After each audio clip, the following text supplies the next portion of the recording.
طلاب السادس ابتدائي، نكمل وياكم رياضيات فصل الكسور. اليوم وصلنا إلى قسمة الأعداد الكسرية، فناخذ مراجعة بسيطة عن الكسور الاعتيادية والأعداد الكسرية. شنو الفرق بينهم؟ الكسور الاعتيادية هي بسط ومقام، مثل 3/4. زين. الأعداد الكسرية هي بسط ومقام بصفها عدد صحيح، مثلا 3/4 و2. تلاحظون الفرق انه الاثنين هنا موجودة، او 5/6 و2، اكو رقم عدد صحيح.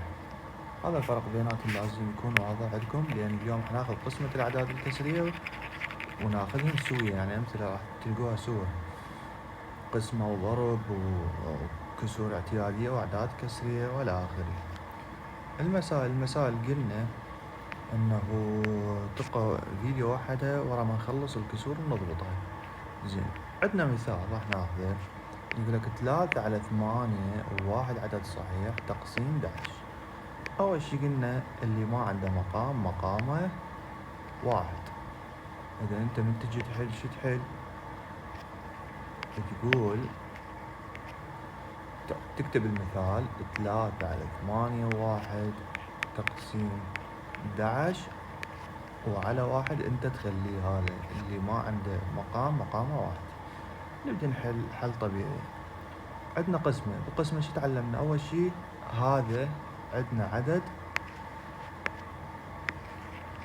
كسري مو كسر اعتيادي. شلون عرفت أعداد كسرية؟ لأن بي 1، فأسوي كسر اعتيادي. شلون؟ نقول 8 في 1 زائد 3. 8 في 1 8 زائد 3 هاي زائد، يصير 11/8. ننزل بقية المثال تقسيم 11/1. الخطوة الجاية شنو؟ نحلل قسمة. تذكرون أخذنا إنه من نحل قسمة شو نسوي؟ نسوي الخطوات الجاية. ننزل الكسر الأول 11/8، والقسمة نحولها إلى ضرب ونقلب الكسر الثاني. بكان ما هي 11/1 تصير 1/11. هسه نشوف بالضرب. قلنا قبل لا نضرب نختصر. إذا بالضرب قبل لا نضرب نختصر، هاي كلش مهم.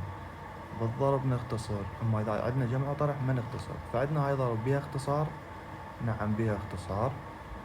11 بيها 1، وهاي 11 ايضا بيها 1. زين، نجي نكمل حل. هسه نضرب ضرب اعتيادي. 1 في 1 1، و8 في 1 8. اذا الناتج مالتي 1/8. طلاب، بالجمع والطرح، يعني خلنا نمسح هذا المثال واكتب لكم ملاحظتين. عند الجمع والطرح توحد المقامات. زين، هاي الملاحظة الأولى. الملاحظة الثانية، عند الضرب شو نسوي؟ نقوم بالاختصار قبل الضرب. زين، قبل الضرب يعني شنو هو؟ يعني قبل لا تضرب لازم تختصر. زين، شلون نختصر؟ نقول 6/3 في 12/3. الاختصار طلاب، الاختصار يكون كالتالي. نختصر على شكل المقص، هذا ويا هذا وهذا ويا هذا. زين، فوق وجوا يصير نختصر؟ لا، بالضرب ما نختصر، بس بالناتج يصير نختصر فوق وجوا. هسه راح نشوف شلون. فنختصر هذا ويا هذا. اكو اختصار؟ نعم اكو اختصار. شنو اختصارها؟ 3 بيها كم؟ 3 بيها 1.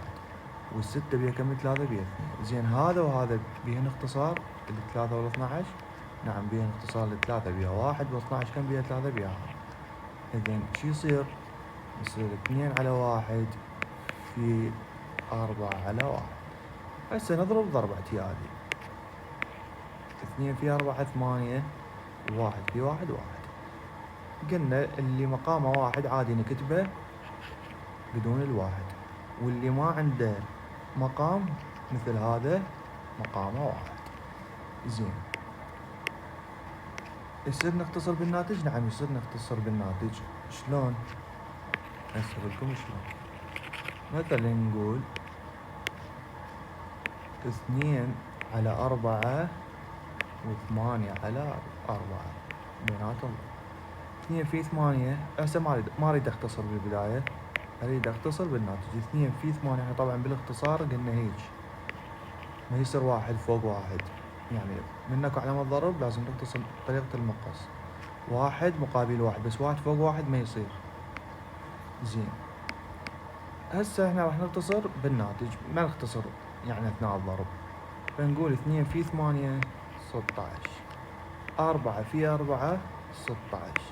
بيها اختصار. هسه شوف راح نختصر الناتج، عندنا كسر واحد فعادي نختصر هسه فوق ويا الجول. 16 بيها كم؟ 16 بيها وحدة، وال 16 هذه كم بيها؟ 16 بيها وحدة، لأن الناتج مالتي 1/1 ويصير اكتبه 1. هذا بالنسبة للاختصار. زين، شنو المفضل انت الك كطالب سادس ابتدائي؟ شلون اختصر؟ انت المفضل الك تختصر قبل لا تضرب، يعني مو تختصر الناتج. ليش؟ لان قبل لا تضرب الارقام بسيطة تقدر تختصرها، من تضرب حتصير الارقام كبيرة، فالاختصار عندك يصير اصعب، فانت اختصر قبل لا تضرب. زين، هاي عند الجمع اخذنا الملاحظة الاولى، والملاحظة الثانية عند الضرب. زين، شلون نحل القسمة؟ عند القسمة شو نسوي؟ ننزل الكسر الأول ونقلب القسمة إلى ضرب، والكسر الثاني نقلبه، أي نقلب البسط إلى مقام والمقام إلى بسط. زين، شلون أستاذ؟ راح أقول لك شلون. مثلا عندك 1/2 تقسيم 2/4. شو نسوي بالقسمة؟ ننزل الكسر الأول 1/2. القسمة شو نسويها؟ نسويها ضرب، وبعدين شو نسوي؟ نقلب الكسر الثاني، 4 تصعد فوق والاثنين تنزل جوا. هسه شو نسوي؟ عندنا ضرب نختصر. اكو اختصار؟ نعم اكو اختصار. قلنا قبل لا نضرب نختصر احسن لنا. 2 بيها كم؟ 2 بيها وحدة، والأربعة بيها كم؟ 2 بيها 2. هسه نضرب ضرب اعتيادي، 1 في 2 2، و1 في 2 2. هسه هذا المثال اقدر اعوفه هيك واقدر هم اختصره. اقول الاثنين بيها كم؟ 2 بيها وحدة، وهاي الاثنين ايضا بيها وحدة، فالناتج شو يساوي لنا؟ يساوي لنا 1/1، ونقدر نقول 1. لأن هذا المقام أكتبه وما أكتبه عادي، بس إذا لقيته بدون مقام مثل هذا لا أكتبه حتى أقدر أضربه وأقسم. هذا بالنسبة للقسمة. زين، ملاحظة عامة شو تقول؟ ملاحظة عامة عليها من هاي الملاحظة على الجمع والطرح والضرب والقسم. تقول أي عدد كسري يجب تحويله إلى كسر اعتيادي. يعني شنو؟ يعني أنا أريد بسط ومقام بس، مثلا 1/2 و3 زائد 3/2. هذا عندي عدد كسر، تحوله لكسر عادي ما أجمع قبل. شلون نضرب؟ 2 في 3 ونزيدها 1، هذا فيه وهذا فيه. شو يصير؟ 2 في 3 6 1، 7/2 زائد 3/2. طبعا المقام يبقى نفسه، هذا اللي ضربنا. فهيجي يلا أجمع أو أضرب أو أقسم، فأي عدد كسر نحول إلى كسر اعتيادي. هاي الملاحظات مهمة ضروري تتهموها حتى العملية مال الحل تصير عندكم أسهل. نجي نكمل حل. هذا المثال حليناه اللي هو 3/8 1/صحيح تقسيم 11. هسه نحل هذا المثال. هذا المثال نحله 1/5 أو عدد صحيح تقسيم 3/7. قلنا أنا ما أريد عدد كسري، هذا عندنا عدد كسري. شو أسوي له؟ أسوي كسر اعتيادي. شلون؟ أقول 5/4 زائد 1. 5/4 20 زائد 1 21/5. وأنزل بقية السؤال تقسيم 3/7. هسه صار عندي مسألة قسمة كسر عادي. شو أسوي؟ أقول 21/5 تنزل، أقلب القسمة إلى ضرب، وأقلب الكسر الثاني 7 تصعد فوق، والثلاثة تنزل جنب. أكو اختصار أشوف قبل لا أضرب. نعم 3 بيها كم؟ 3 بيها 1، وال21 بيها كم؟ 3 بيها 7. زين هسه نكمل عملية ضرب عادي. نقول 7 في 7 49، و5 في 1 5. أكو بيهن اختصار؟ لا ما بيهن اختصار، لأن هذا الناتج مالته. ناخذ المثال اللي بعده. 1/8 و3 عدد صحيح تقسيم 1/8 و3 عدد صحيح. شو أقول؟ أقول عندي كسور أعداد كسرية. شو أسويها؟ أحولها لكسور عادية. شلون؟ نضرب 8 في 3 ونجمعها ويا 1، وهذه أيضا نضرب 8 في 3 ونجمعها ويا 1. إذا ضرب وجمع. شلون راح يصير السؤال؟ راح يصير السؤال هيج: 8 في 3 24، و1 25. المقام يبقى نفسه 8. تقسيم 8 في 3 هم 24، و1 25. راح تصير 25/8. حلو. هسه شو نسوي؟ عندي قسمة. شو اسوي للقسمة؟ انزل الكسر الاول، هاي 1 2، اقلب القسمة الى ضرب، واقلب الكسر الثاني 8 تصعد فوق، وال25 تنزل جوا. قبل لا اضرب اشوف اكو اختصار؟ نعم اكو اختصار. 25 بيها 1، وهاي 25 كم بيها؟ 25 ايضا 1، وال8 بيها 1، وهاي 8 ايضا بيها 1. هسه نضرب ضرب اعتيادي. 1 في 1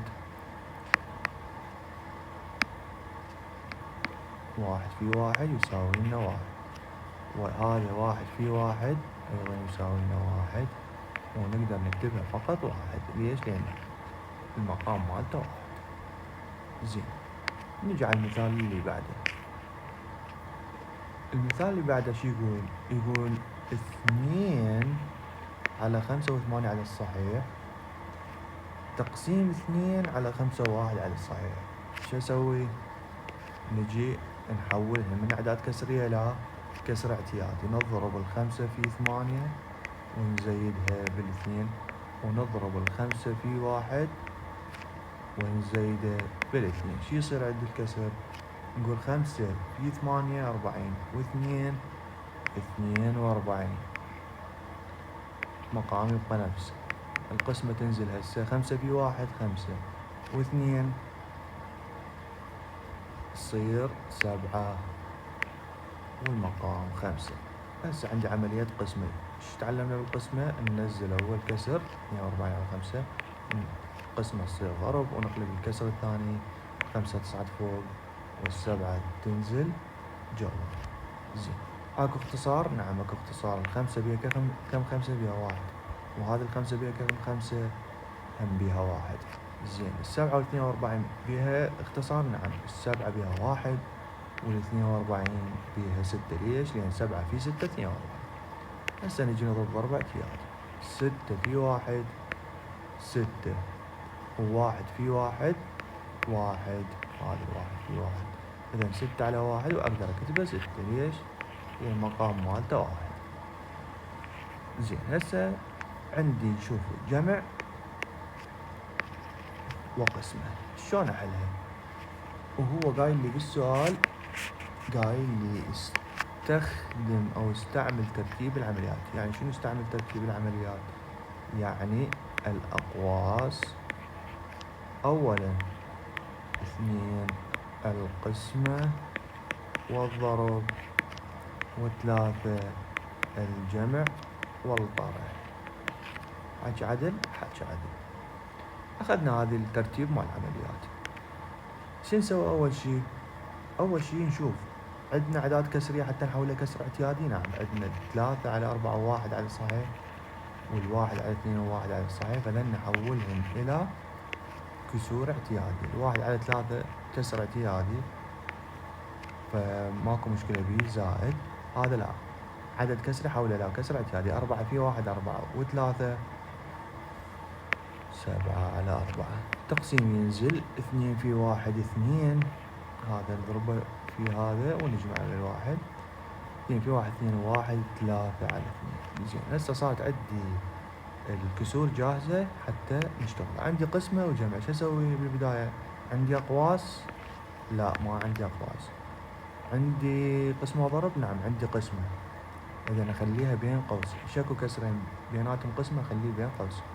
أقسم وأطلع الناتج، يلا بعدين أجمع ويا الثلاثة. إيش راح أسوي هسه؟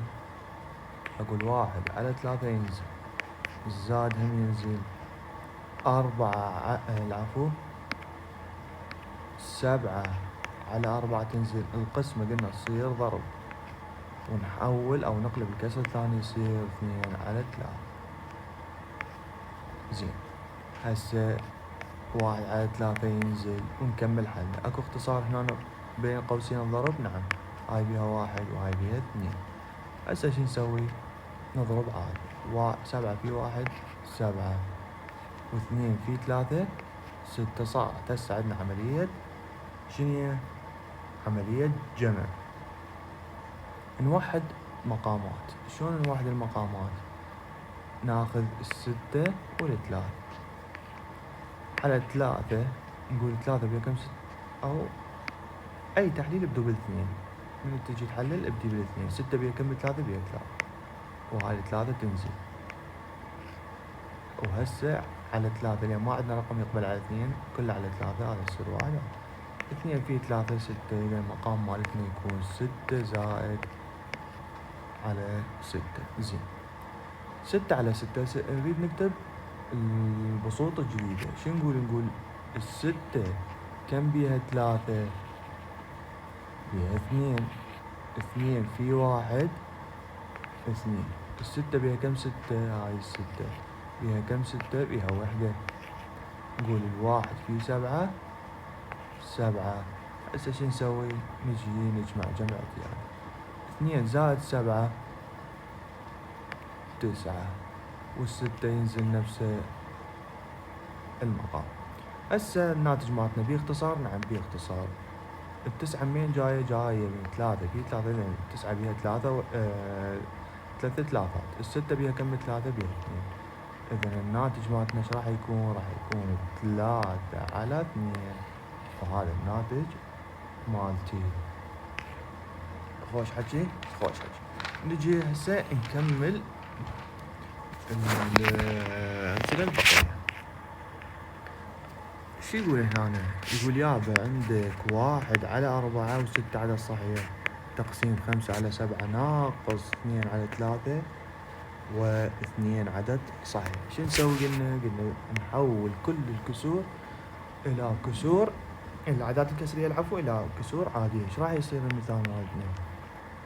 4 في 6 زائد 1، هذا فيه وهذا زائد. 4 في 6 24، وواحد شو يصير؟ يصير 25 على 4. القسمة خلينا ننزلها هسه، وال5 على 7 هو كسر اعتيادي ما في شي، ناقص هذا لا، هذا عدد كسر نحوله لا كسر اعتيادي. 3 في 2 6 زائد 2 يصير 8 على 3. إذا المثال مالتي صار هذا 5 على 4 تقسيم 5 على 7 ناقص 8 على 3. شو نسوي؟ بين كل كسرين قسمة نخليه بين قوس. ليش؟ لأن القسمة هي الهلولوية قبل الطرح والجمع. شلون نحل القسمة؟ ننزل القوس تصير 5/4، القسمة تصير ضرب، ونقلب الكسر الثاني 7 9 فوق وال5 تنزل جوا، والناقص 8/3 ينزل. زين، هسه شو نسوي؟ نشوف اكو اختصار بين الضرب. نعم، ال5 بيها 1 وهاي 5 ايضا بيها 1. شو نسوي هسه؟ نضرب ضرب اعتيادي. 1 في 7، 1 في 7 7، 4 في 1 4، ناقص 8/3. الأربعة خلنا نكتبها هنا حتى نكمل. صار عندنا 7/4 ناقص 8/3. واحد المقامات بين 4 و3 بالتحليل راح يطلع عندكم 12 ناقص وعلى 12. هسه شو نسوي؟ نقول بسط الجديد. 12 كم بيها 4؟ بيها 3. 3 في 7 21. ال 12 بيها كم 3؟ هاي ال 12 بيها كم 3؟ بيها 4. و4 في 8 ايش قد؟ 32. حكي حلو؟ هنا يمكن عندنا خطأ.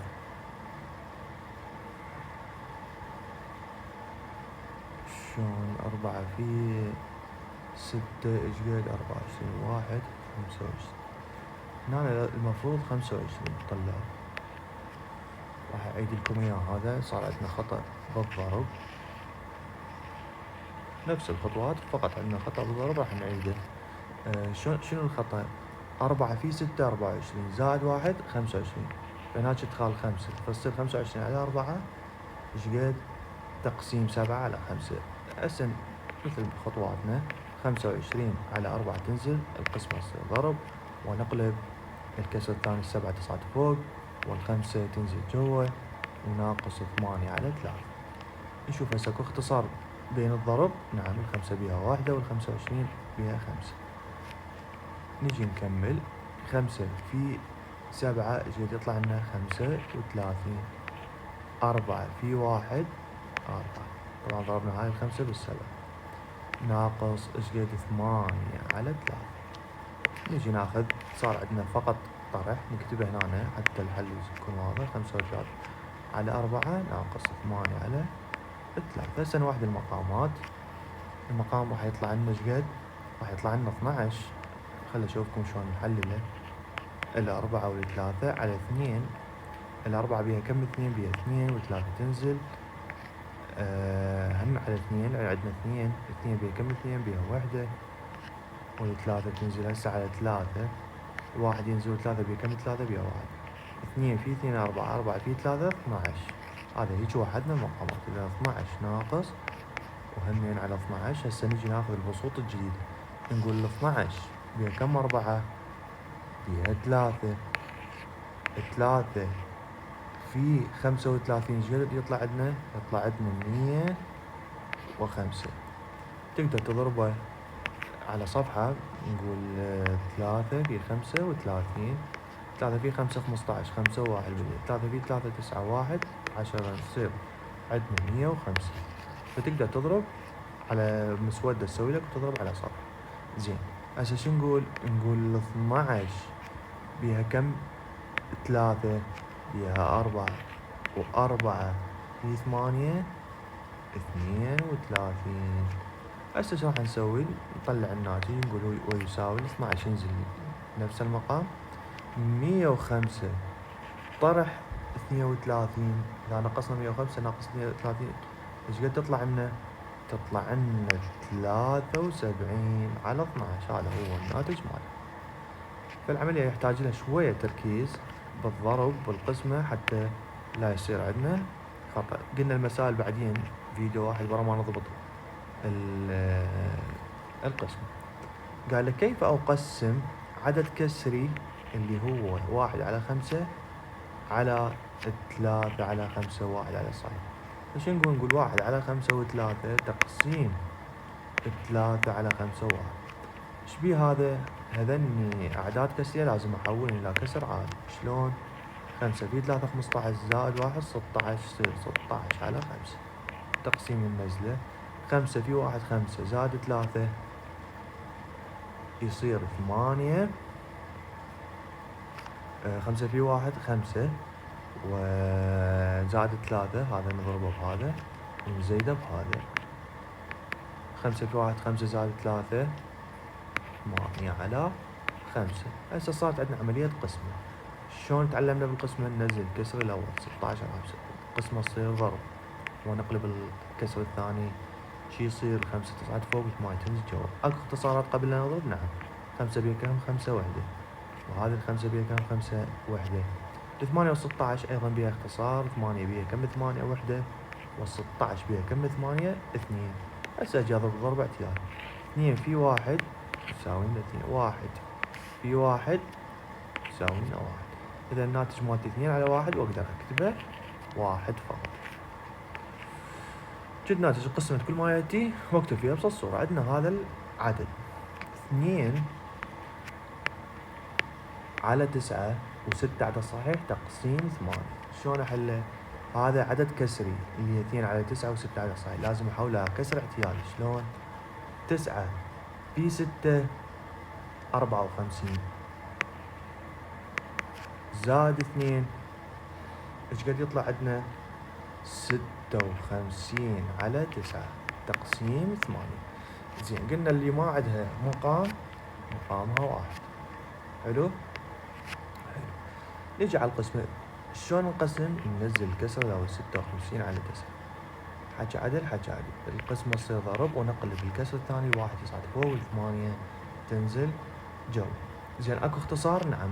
بين 8 وال56. 8 بيها كم؟ 8 بيها وحدة. 56 بيها كم؟ 8 بيها 7. ليش؟ لان 8 في 7 56. هسه نضرب ضرب اعتيادي. 7 في 1 7 و9 في 1 9 وهذا الناتج مالتي. عندنا مثال آخر. 2 على 7 2 على 7 و4 عدد صحيح تقسيم 6. هذا عدد كسري. شو حوله؟ حوله لا كسر اعتيادي. شلون أقول؟ 7 في 4 زائد 2. حلو. فايش قد يطلع لنا؟ 7 في 4 28 زائد 2 30. إذا يصير 30 على 7 تقسيم 6.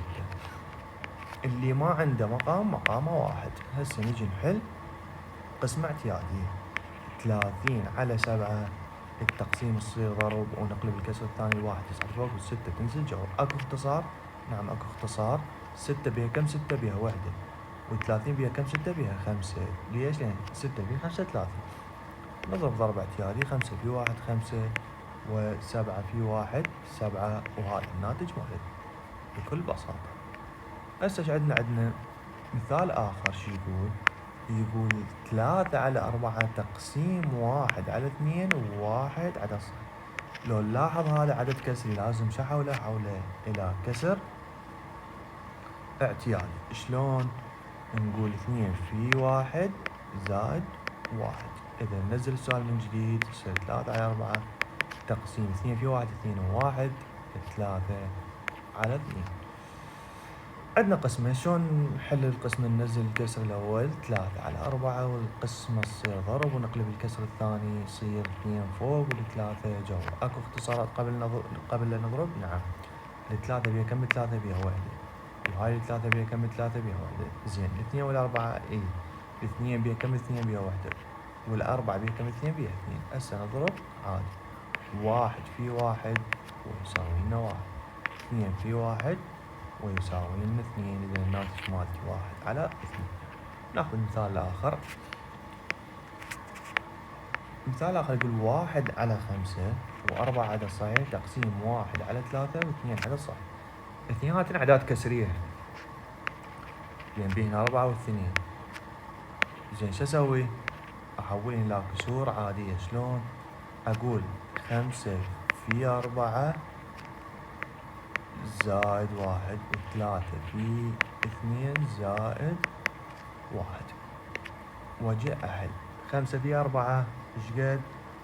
20 و1 تصير 21 على 5. 3 في 2 6 و1 قسمة تنزل. إذا 3 في 2 6 و1 يصير 7 على 3. عندي قسمة اعتيادية شلون أحلها؟ أنزل أول كسر 21 على 5 قسمة تصير ضرب، نقلب الكسر الثاني 3 تصعد فوق والسبعة تنزل جنب. أكو اختصار قبل لا نضرب؟ نعم. السبعة كم بيها؟ 7 بيها وحدة، وال21 بيه كم؟ 7 بيه 3. هسه شو أسوي؟ أضرب ضرب اعتيادي. نقول 3 في 3 تساوي لنا 9. 5 في 1 5 وتصير الناتج مالتنا 9 على 5. استعمل ترتيب العمليات لأجد الناتج في كل مرة. من يقول لك استعمل ترتيب العمليات؟ معناته تمشي على القاعدة مالتنا الأقواس أولا، وبعدين القسمة والضرب، وبعدين جمع الضرب. زين. هنا ومن يقول لي استعمل ترتيب العمليات معناته اكو اكثر من عملية، اكو ضرب، اكو قسمة، اكو طرح، اكو جمع. هذا المثال شنو مطينا؟ مطينا 1 على 4 ضرب 2 على 5 تقسيم 4 على 5 و1 على الصحيح. نباوع على الكسور. اكو بين عدد كسري؟ نعم هذا بيه عدد كسري. ليش؟ لان يمه واحد، فش احوله؟ احوله الى كسر عادي. شلون احوله الى كسر عادي؟ نقول 1 على 4 ينزل لان هو اصلا هذا كسر اعتيادي، والضرب ينزل، وال2 على 5 ايضا ينزل لان هو هم كسر اعتيادي. القسمة ننزلها هسه. هذا نحوله الى كسر اعتيادي شلون؟ نقول 5 في 1 زائد 4. 5 في 1 5 و4 ايش قد يصير؟ 9 على 5. زين. هسه شنو عندي؟ قسمة وضرب. شو اسوي؟ خلي بالبداية نضرب، نخلي الضرب بين قوسين لان هو عندنا بالبداية، فاضرب يعني من عندي ضرب وقسمة، يا اللي بالبداية اخذها، فناخذ الضرب بالبداية. اكو بيناتهم اختصار؟ نعم اكو بيناتهم اختصار. الاثنين بيها 1 والأربعة بيها 2. نجي نطلع ناتج ضرب بين قوسين. 1 في 1 1، 2 في 5 10، وننزل التقسيم مالتنا 9 على 5. هسه صارت عندي بس عملية قسمة، ونعرف احنا شلون نحل القسمة. ننزل الكسر الأول 1 على 10، ونضرب نحول القسمة إلى ضرب، ونقلب الكسر الثاني 5 تصعد فوق والتسعة تنزل جوا. اكو اختصارات قبل لا نضرب؟ نعم اكو اختصارات. 5 بيها كم؟ 5 بيها 1. وال10 بيها كم؟ 5 بيها 2. اذا هسه ايش راح نقول؟ نقول 1 في 1 1 و2 في 9 18. هذا هو الحل ماله. فمن عندك قسمة وضرب، شلون هذا المثال؟ من عندنا قسمة وضرب او ضرب وقسمة، نحل اللي بالبداية. اول واحد يجينا ضرب، نحل الضرب، نخليه بين قوسين ونضرب. اذا كانت هاي قسمة بالبداية وهاي ضرب، لا، شو نسوي؟ نقسم وبعدين يلا نضرب. ليش؟ لان هي من تجينا اول وحدة نحلها اذا كانت عندنا قسمة او ضرب. زين. ايش عندنا هسه؟ عندنا مثال يقول 1 على 3 و7 عدد صحيح. الضرب، شوف هسه جانا ضرب بالبداية. 9 على 22 تقسيم 1 على 2 و1 عدد صحيح. زين. شو نسوي بهالحالة؟ نحول كل عدد كسري إلى كسر اعتيادي. عندنا هذا يصير 3 في 7 زائد 1، وعندنا هذا يصير 2 في 1 زائد 1. هذا ضرب. زين. ونكتبه من جديد السؤال. 3 في 7 21 وزائد 1 يصير 22 على ايش قد؟ على 3. زين. ضرب 9 على 22 هي كسر عادي ما عندنا مشكلة بها، ننزل القسمة. 2 في 1 2 زائد 1 يصير 3 على 2. زين. عندنا هسه شنو؟ ضرب بالبداية. خلينا نخليها بين قوسين. نكمل الضرب بعدين نجي على القسمة. اكو اختصار بيناتهن؟ نعم. 22 بيها وحدة، وهاي 22 ايضا بيها وحدة. 3 بيها كم 3 بيها وحدة، و9 بيها كم 3 بيها 3. هسه اجي اضرب ضرب اعتيادي. 1 في 3 3، 1 في 1 1. هسه ننزل القسمة 3 على 2. صارت عندي بس قسمة. شلون احل القسمة؟ نقول الكسر الاول ينزل 3 على 1 والقسمة تصير ضرب، ونقلب الكسر الثاني اللي هو 2 تصعد فوق و3 تنزل جوا. صارت عندي عملية ضرب. اختصر قبل لا شو اسوي؟ قبل لا اضرب 3 بيها كم 3 بيها وحدة، وهاي الثلاثة بيها كم 3 ايضا وحدة. هسه نضرب ضرب اعتيادي. 1 في 2 يساوي لنا 2، و1 في 1 1. ناتجنا 2 على 1 واقدر اكتبه 2. هذا حل السؤال. فهنا لازم تتعلمون انه اذا تجينا قسمة وضرب اول وحدة تجي احلها. طبعا بس قسمة وضرب. هاي المسائل قلنا بعدين نجي نحلها. هسه عندنا ضرب طلاب، فقط ضرب.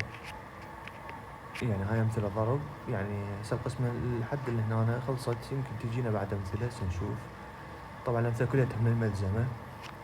فعندنا 1 على 8 في 1 على 4. قبل نضرب اكو اختصار. اول شي نشوف 1 على 8 في 1 على 4 اكو اختصار؟ لا، ما اكو اختصار بيناتهم. والأربعة وثمانية اثنيناتهم جوا ما يصير اختصرهن.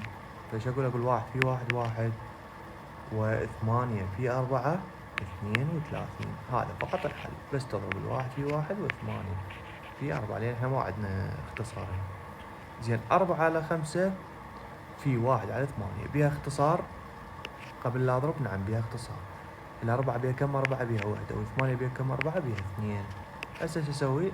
اجي اضرب 1 في 1 1، 5 في 2 10. هذا الناتج مالتي بكل سهولة. 4 على 6 في 3 على 8. أو قبل لا أضرب أكو اختصار؟ نعم. الأربعة بيها كم 4 بيها 1، و8 بيها كم 4 بيها 2. زين 6 و3 بيها اختصار؟ نعم. 3 بيها كم 3 بيها 1، و6 بيها كم 3 بيها 2. هسه شو اسوي؟ اجي اضرب عادي. 1 في 1 1، 2 في 2 ايش قد يصير؟ 4. إذا الناتج مالتي 1 على ايش قد؟ على 4. زين ناخذ المثال جوا. 7 على 8 في 4. هنا قلنا اللي ما عنده مقام مقامه 1. زين اكو اختصار؟ قبل لا خلينا نكتب السؤال بما انه خلينا 1. 7 السؤال نكتبه 7 على 8 في صار 4 على 1. يعني ضفنا الواحد احنا المقام اذا ماكو بنخلي 1. هسه نشوف اكو اختصار؟ نعم اكو اختصار بين الأربعة والثمانية. الأربعة بيها كم 4 بيها 1، والثمانية بيها كم 4 بيها 2. 7 في 1 يساوي لنا 7، والاثنين في 1 ايش قد يساوي لنا؟ يساوي لنا 2. الناتج مالتي ايش قد؟ 7 على 2. 16 في 2 على 4. 16 بيها بس بسط ماكو مقام. اذا المقام هنخليه له 1. نكتب السؤال نرجع. 16 على 1 في 2 على 4. اكو اختصار؟ نعم اكو اختصار. الأربعة بيها كم 4 بيها 1، و16 بيها كم 4 بيها 4. هسه نضرب ضرب اعتيادي. 4 في 2 8، و 1 في 1 1. إذا جد الناتج مالتنا 8 على 1، وممكن نكتبه 8 بكل بساطة. يعني ما بيهين شي، فقط ضرب باختصار. ايش عندنا هسه؟ عندنا 8 على 10 في 5 على 24. قبل لا نضرب نشوف اكو اختصار؟ نعم. 5 بيها كم 5 بيها 1، والعشرة بيها كم 5 بيها 2. زين 8 وال24 بين اختصار؟ نعم. 8 بيها 1، وال24 ايش قد بيها؟ بيها 3. يعني من نضرب 8 في 3 يطلع لنا 24. هسه شو نسوي؟ ضرب عادي. 1 في 1 1، 2 في 3 6. إذا الناتج مالتي يساوي 1 على 6. 3 على 5 في 10 على 15 في 1 على 2. كليتها كسور اعتيادية، ما عندنا أعداد كسرية. فنشوف قبل بيها اختصار. الثلاثة ايش قد بيها؟ بيها 1. وال15 ايش قد بيها 3؟ بيها 5. زين الخمسة والعشرة، الخمسة بيها كم؟ 5 وحدة. والعشرة بيها كم؟ 5 بيها 2. اكو بعد اختصار؟ لا ماكو اختصار. نشوف عندنا الاثنين والاثنين. شوف هاي الاثنين، هاي الاثنين بيها وحدة، وهاي الاثنين بيها وحدة. يعني احنا صح اختصرنا العشرة والخمسة، هاي العشرة والخمسة هاي، بس الاختصار مال العشرة والاثنين قابل هذا الاثنين، فصار ايضا بيه اختصار. فنضرب 1 في 1 1 في 1 يساوي 1. حلو؟ حلو. 1 في 5 5 في 1 5. إذا 1 في 5 5 5 في 1 5. والناتج مالتي 1 على 5. عندي 7 على 16 في 8 على 14 في 2 على 3. بيه الاختصار. نشوف اي او لا. السبعة وال14، السبعة كم؟ 7 بيها 1. وال14 بيه كم؟ 7 بيها 2. الثمانية وال16، 8 كم بيها؟ 8 بيها 1. وال16 كم بيها؟ 8 بيها 2. اكو اختصار عندي بعد؟ نعم عندي اختصار. يا اما اختصر هاي الاثنين تصير بيها 1، اوكي، واما الاثنين هاي تصير بيها 1. او تقدر تختصر هاي الاثنين ويا هاي الاثنين عادي. هسه ايش عندنا عملية ضرب. 1 في 1 1 في 1 1.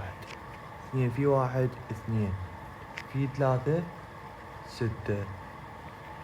إذا ايش قد صار عندنا الناتج؟ 1 على 6.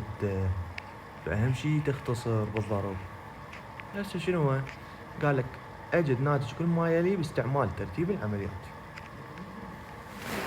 يعني شنو هو؟ يعني نبدأ بالأقواس. إذا ماكو أقواس نشوف إذا أكو قسمة وضرب نبدي بيهن، وإذا ماكو قسمة وضرب نبدي بيهن. نشوف أكو جمع وطرح نبدي بيهن. وعلى التالي قبل لا نحل نشوف هل عندنا أعداد كسرية نحولها إلى كسور اعتيادية؟ نعم. عندنا 1 على 2 و3 على صحيح، هذا لازم أحوله إلى كسر اعتيادي. فال2 على 3 ينزل زائد هذا، نقول 2 في 3 6 زائد 1 7. إذا 7 على 2 في 4 على 5. هسه صار عندنا كلها كسور اعتيادية. عندي جمع وضرب. شو أسوي بالبداية؟ أحل الضرب وخليه بين قوسين. 2 على 3 تنزل زائد تنزل. نشوف اكو اختصار قبل لا نضرب؟ نعم اكو اختصار. الاثنين بيها كم؟ 2 بيها 1. والأربعة بيها كم؟ 2 بيها 2. ف7 في 2. هسه نضرب يصير 14. و1 في 5 5. هسه عندي عملية جمع. واحد المقامات اخذ 5 والثلاثة على شقد؟ على 3. ليش؟ لان ما عندي عدد يقبل القسمة على 2 فاخذت 3. ال5 تقبل القسمة على 3 لا، فتنزل. ال3 بيها كم؟ 3 بيها 1. هسه على 5، 5 بيها كم؟ 5 1. والواحد هذا ينزل. فاقول 5 3 في 5 15. اذا المقام مالتي هو 15 زائد على 15. هسه ايش اقول حتى نطلع البسوط الجديدة؟ اقول 15 بيها كم؟ 3 بيها 5. 5 في 2 10. وال15 بيها كم؟ 5. هاي 15 بيها كم؟ 5 بيها 3. و3 في 14 يطلع عندي 42. هسه ايش اقول؟ اقول 2 هذا ينزل ل 15، واقول 10 زائد 42 راح تصير عندي 52. وهذا هو الناتج مالتي. نرجع المثال اللي بعده نمسح هذا شوية نحل براحة. عندي 3 على 7 في 7 على 9 زائد 1 على 4 1 على الصحيح و1 على 5. هذا عندي عدد كسر حوله لازم كسر شنو هو؟ كسر عادي. فش اسوي؟ نقول 4 في 1 زائد 1. 4 في 1 4 زائد 1 5. نكتب المسألة الجديدة ويا ما حولنا هذا. 3 على 7 تنزل في 7 على 9 تنزل زائد هذا قلنا حولناه. ايش راح يصير؟ راح يصير 4 في 1 4 زائد 1 5 على 4 في 1 على 5. زين. هسه صار عندي ضرب وجمع وضرب. بمن ابدي بالضرب. هنا انا عندي ضرب اخليه بين اللي بيناتهم ضرب اخليهن بين قوسين، وهنا عندي بيناتهم ضرب هم اخليهن بين قوسين. هسه خليناهن بين قوسين. ذني بين قوسين قبل لا اضربهن اقول بيناتهم بيهن اختصار. نعم بيهن اختصار. الثلاثة بيها كم؟ 3 بيها 1. والتسعة بيها كم؟ 3 بيها 3. السبعة بيها كم؟ 7 بيها 1. والسبعة هاي بيها كم؟ 7 بيها 1. زين. القوس الثاني بيه اختصار قبل لا اضربه. نعم. الخمسة بيها كم؟ 5 بيها 1. وهاي الخمسة بيها كم؟ 5 بيها 1. هسه شو اسوي؟ اجي اضرب هاي. اقول 1 في 1 1 و1 في 3 3. اذا 1 على 3 الزاد ينزل. 1 في 1 1 و4 في 1 4. هذا شوفوا ال4 في 1 4. صارت عندي عملية جمع. 1 على 3 زائد 1 على 4. نوحد المقامات. هاي 4 وهاي 3. أول شي نشوف اكو رقم يقبل القسمة على 2. نعم الأربعة بيها كم؟ 2 بيها 2. والثلاثة تنزل. أيضا على 2. الاثنين بيها كم؟ 2 بيها 1 والثلاثة تنزل. هسه اكو عدد يقبل القسمة على 2؟ لا. اكو بس الثلاثة. إذا نقسم على 3. الواحد هذا ينزل وثلاثة بيها كم؟ 3 بيها 1. 2 في 2 4. 4 في 3 12. إذا مقام الجديد هو 12 زائد وهذا هم 12. هسه اطلع البسوط الجديدة. 12 بيها كم؟ 3 بيها 4. 4 في 1 4. إذا 12 بيها كم؟ 4 بيها 3. و3 في 1 3. هسه شو نسوي؟ نضرب. العفو مو نضرب. ننزل كسر مالتنا مقامه نفسه ونقول 4 زائد 3 7 على 12. وهذا هو الناتج مالتنا. فشفتوا احنا بالبداية سوينا اول بداية حولنا العدد الكسري هذا الى شنو؟ الى كسر اعتيادي. بعدين سوينا خلينا قواس بين كل كسرين بيناتهم ضرب. هذا وهذا. اختصرنا وضربنا. يلا بعدين جمعنا. قبل لا نجمع اكيد وحدنا مقامات. هسه ايش عندنا؟ هذا المثال. شوف هذا المثال هو اصلا خلق قوس عليها. اذا تفتهم هذا المثال هو اصلا خلق اقواس. قال لك 4 على 5 في 3 على 8 بين قوسين زائد 1 على 3 تقسيم 1 على 9 و1 عدد صحيح. يعني شو يقول لك بالاقواس؟ يقول لك انت طلع ناتج ذني ونواتجهم بعدين اجمعهم. زين. قبل هذا شو نلاحظ؟ نلاحظ انه عندنا شنو؟ عندنا هنا عدد كسري لازم شو احوله؟ احوله الى كسر اعتيادي. شلون؟ نزل السؤال. 4 على 5 في 3 على 8. نزل القوسين. ما اعرف ليش يجي دا يصير زائد، او خل اطلع وارجع.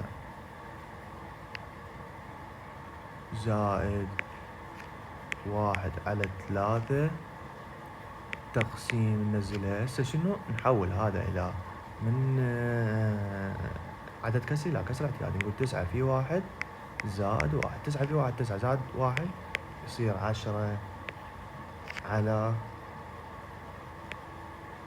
9. 10 على 9.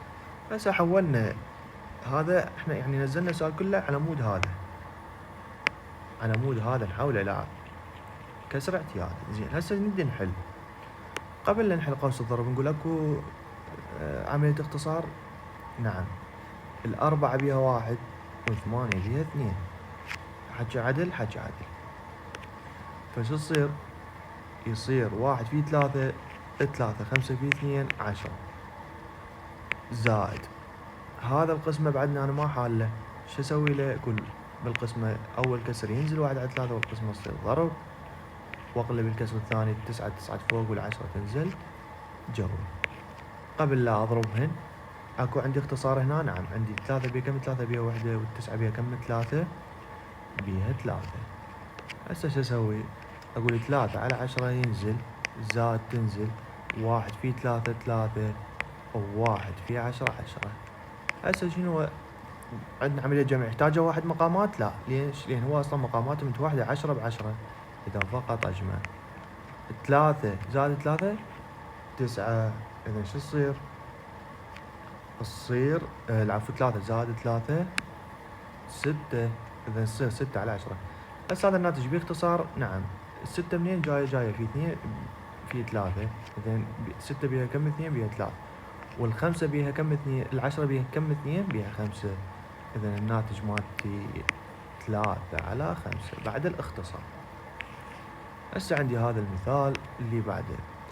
شو يقول هذا المثال؟ يقول يابا 2 على 3 وعدد صحيح تقسيم 5 على 8 و2 عدد صحيح في 12 على 16. زين، هذا قسمة بين قوسين وضرب خارج القوس. شو نسوي؟ أول شي عندنا أعداد كسرية. هذا عدد كسري لازم أحول إلى كسور اعتيادية. فش نسوي؟ خلنا نمسح هذا شوية من فوق حتى ما يضايقنا بالحل. أقول 3 في 2 زائد 2 و8 في 2 زائد 5. 3 في 2 6 و2 8 على 3 في أو هسه ما نقلبها إلى ضرب، خلينا ننزلها قسمة فقط نحولها. 5 العفو 8 في 2 16 زائد 5 8 في 2 16 نزيدها 5 21 على 8 نبقي بين قوسين في 1 على أو العفو 12. هذا المفروض هذا 12 على 16. زين، بس هذا غلط بالكتابة، يعني أنا كاتبه هو هنا 12 على 16. زين، نجي نكمل الحل مالتنا. نحل بين قوسين. خلنا نكتبه هنا. صار عندنا 8 على 3 تقسيم 21 على 8 بين قوسين في 12 على 16.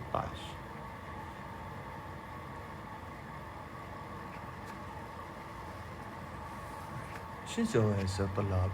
هاي القسمة بين قوسين خلي نحلها. وش حكي؟ 8 على 3 قلنا تنزل بالقسمة، والقسمة تصير ضرب. نقلب الكسر الثاني 8 9 فوق وال21 ينزل جو. متفقين؟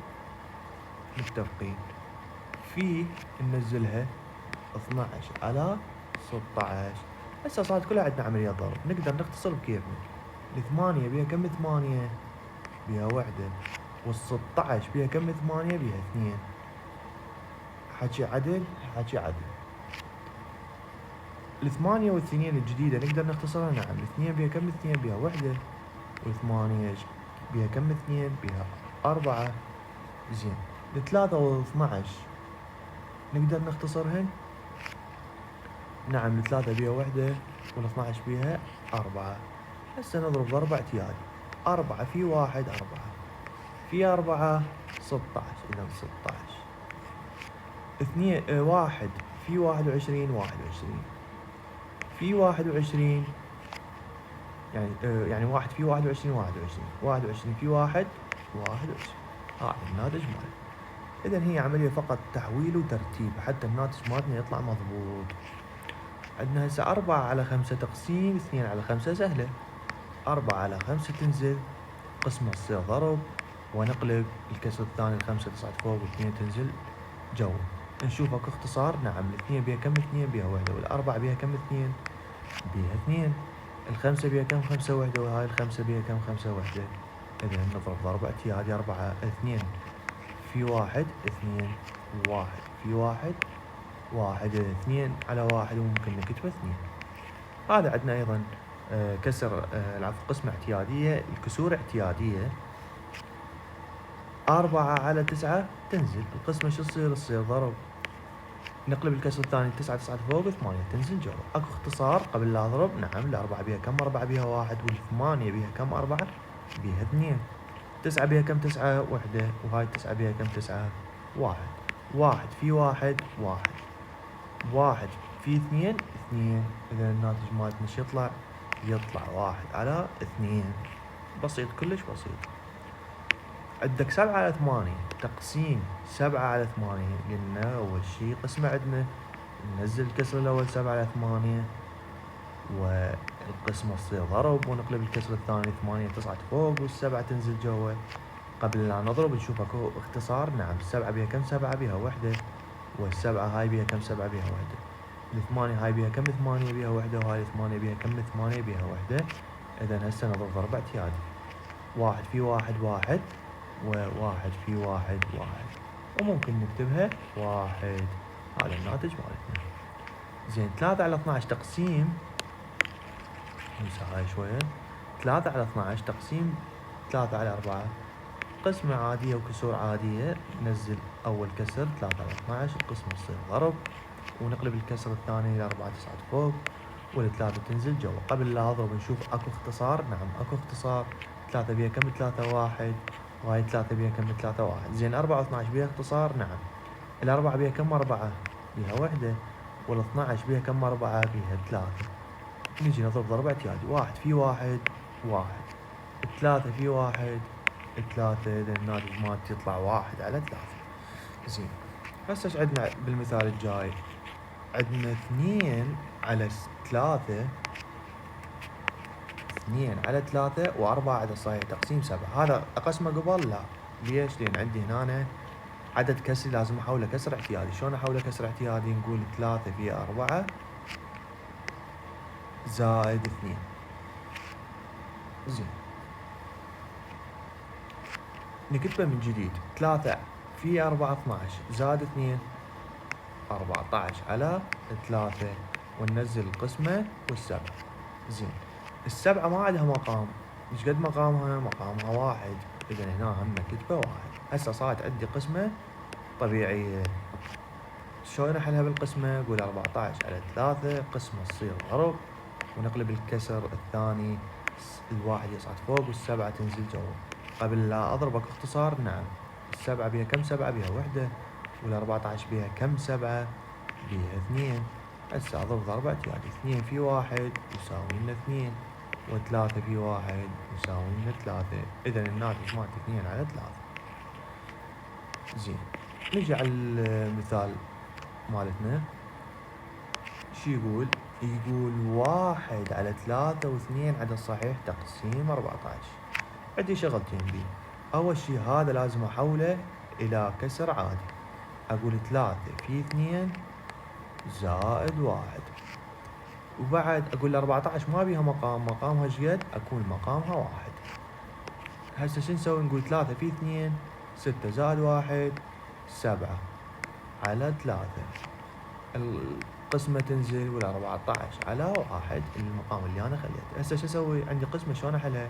أقول 7 على 3 تنزل، قسمة تصير ضرب، ونقلب الكسر الثاني الواحد يصعد فوق وال14 تنزل جوا. أكو اختصار قبل لا أضرب. نعم، السبعة بيها كم؟ 7 بيها وحدة. وال14 بيها كم؟ 7 بيها 2. هسه أضرب ضرب اعتيادي. 1 في 1 1. 3 في 2 6. فالناتج مالتنا شد يطلع طلاب؟ يطلع 1 على 6. هسه عندي مثال آخر. شو يقول؟ المثال الآخر يقول 3 على 4 و1 على الصحيح تقسيم 6 على 8 و1 على الصحيح. عندنا شغلة لازم نسويها. شو نسوي؟ نحول الكسور الأعداد الكسرية إلى كسور عادية. شلون؟ 4 في 1 زائد 3 و8 في 1 زائد 6. شو يصير عندنا؟ شلون حيصير يعني ورا ما نحوله؟ نقول 4 في 1 4 زائد 3 7 على 4. ننزل القسمة.